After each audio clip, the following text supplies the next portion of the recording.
So the next thing you need to do to get DocAppender to work is you need to find a form. So I'm assuming that you've already created the target folders that you need to, so you're going to go over here to New, and you have to go to this More button, and then you're going to go to Forms.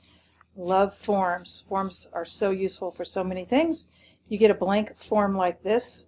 You'll start adding a question here. I'm going to name this, please name this something that you'll remember. I also like to put this on my bookmark to have it, so observations, walk through, and you might name it your school.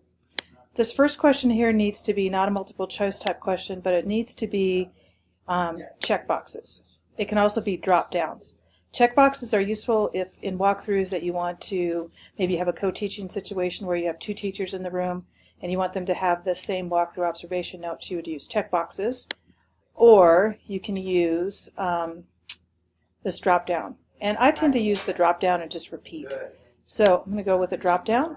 And remember how carefully we named our other folders. So my options here are going to be Sarah, Stuhr, C-U-H-R, and I named the other folder Crystal, because those will become the targets that we use.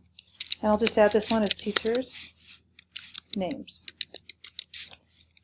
And hopefully at this point you know what questions that you want to have on your walkthroughs.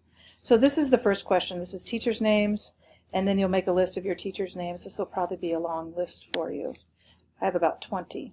And then I'm going to add a question. So you can just add a question here. So if you don't know how to add a question in Forms, you can write, would, this is one of my favorite questions, would I like to be a student in this class? So this is a multiple choice type question, so this first answer is yes.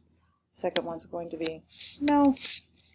Then you can choose. You can choose whether this is a required question. Since you're primarily the person answering this form, this is really up to you how you would do this. So I would say required here. Back to this one, definitely you want this one to be required, just in case you forget to do it. So basically you've built a form now that you can start to use for your walkthroughs.